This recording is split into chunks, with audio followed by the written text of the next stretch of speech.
Alright, 2 Corinthians chapter 12.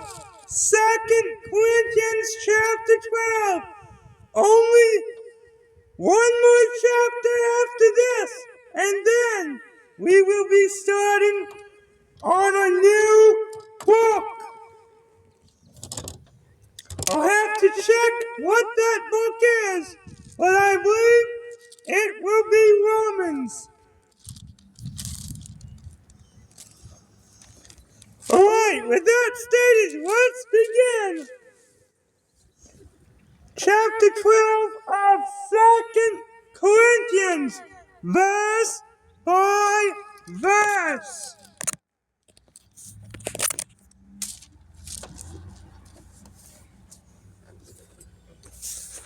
Let me pause and readjust the camera first. 2 Corinthians chapter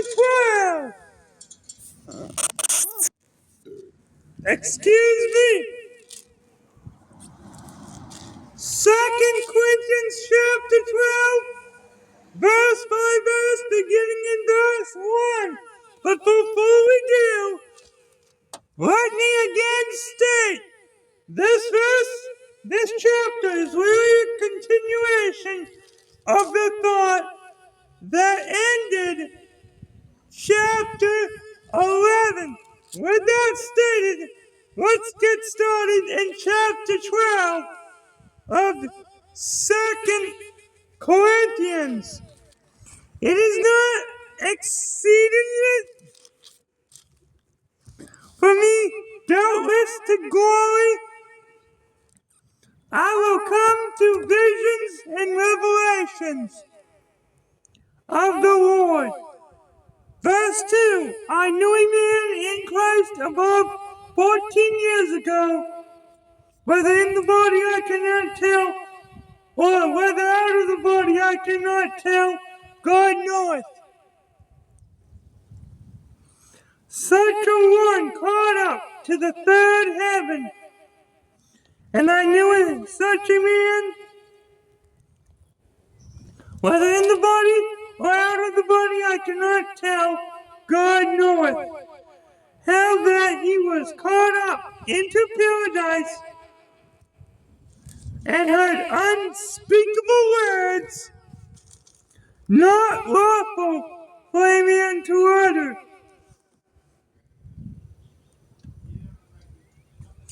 I always wondered what these words, I'm wondering what these words were that he heard that the Apostle Paul said was not lawful for a man to utter. Now verse 5.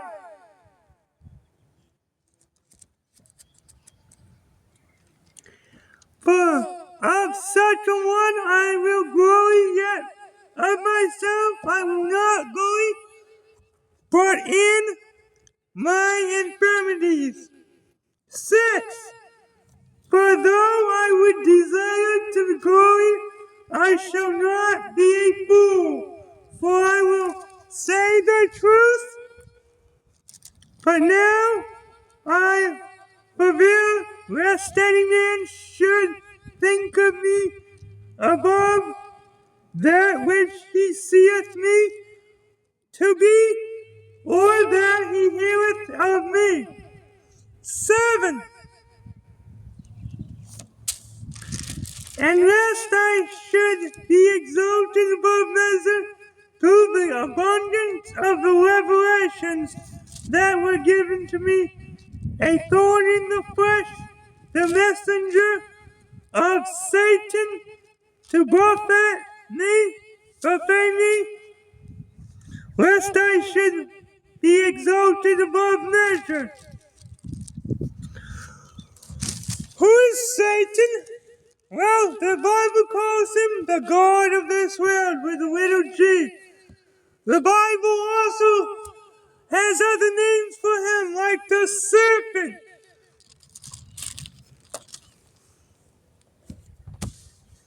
The last 3.5 years, the Antichrist is really Satan inside that man. Now verse 8.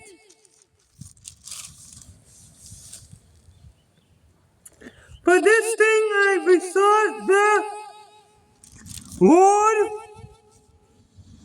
thrice, that it might depart from me. 9.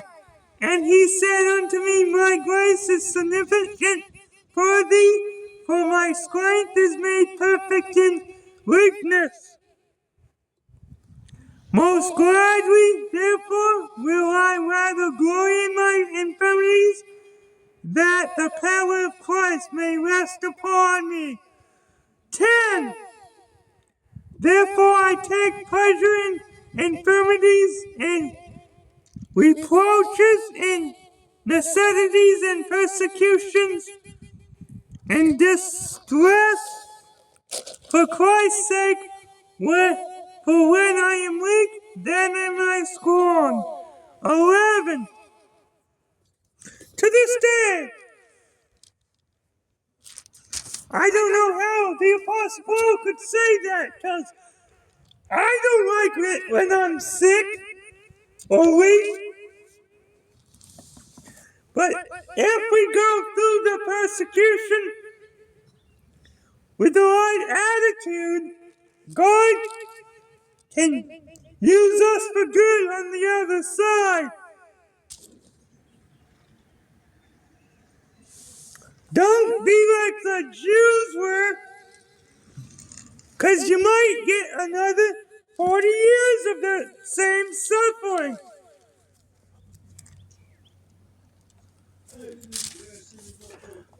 Now verse 11. Excuse me. I am becoming full and growing. Ye have compelled me, for I ought to have been commanded of you. For nothing am I behind the very chiefest apostles, though I be nothing. 12. Truly the signs of an apostle were wrought among you in all patience and signs and wonders and mighty deeds. 13. For what it is when ye were in fire to other churches, except it be that battery, please charge. I myself is not burdensome to you. Forgive me this wrong. 14. Behold, the third time I am ready to come to you. I will pray, and I will not be burdensome to you. For I seek not yours, but you. For the children ought not to lay up for the parents, but the parents for the children. 15. And I will very gladly spend and be spent for you, though the more abundantly I love you, the less I be loved. 16. But be it so, I did not burden you. Nevertheless, being crafty, I caught you with guile. 17.